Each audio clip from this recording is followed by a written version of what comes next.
Bonjour à tous, aujourd'hui je vais vous parler de Le Parnasse. Quand on parle de Le Parnasse, on parle d'un mouvement qui a apparu en France dans la moitié du XIXe siècle.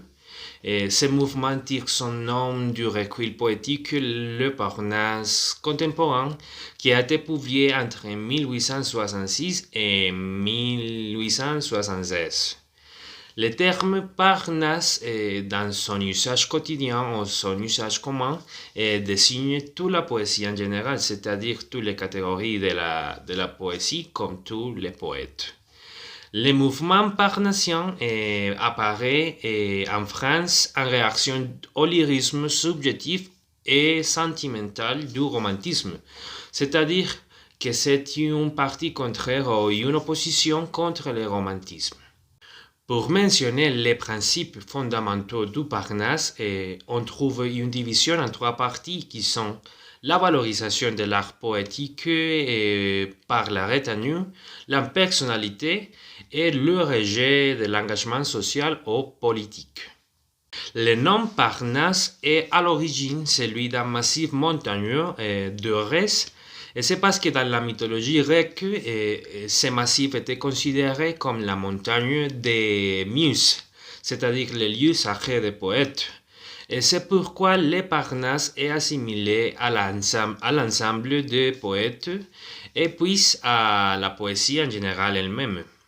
Au moment de parler des caractéristiques du Parnasse, on trouve une autre division en trois parties qui sont l'impersonnalité et le refus du lyrisme, et l'art pour l'acte et le culte du travail.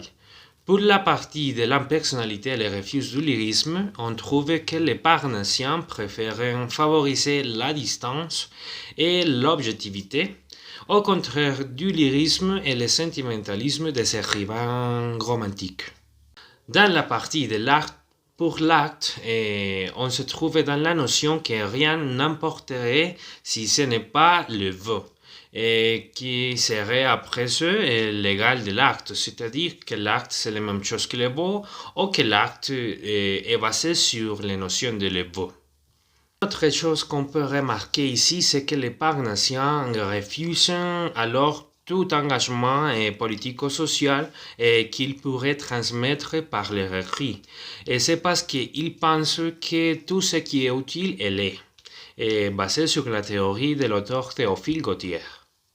Dans la partie de la troisième caractéristique, on trouve le culte du travail. Et c'est un des principes fondamentaux des Parnassiens et c'est parce qu'ils recherchent tout le temps la perfection. Et cette recherche les motive à être encore plus rigoureux. Un exemple pour cela est peut-être les cas en particulier de le choix du vocabulaire et de la métrique des écrits.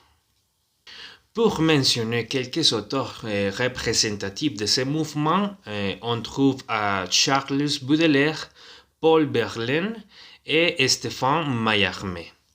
Et c'est tout et merci pour votre attention.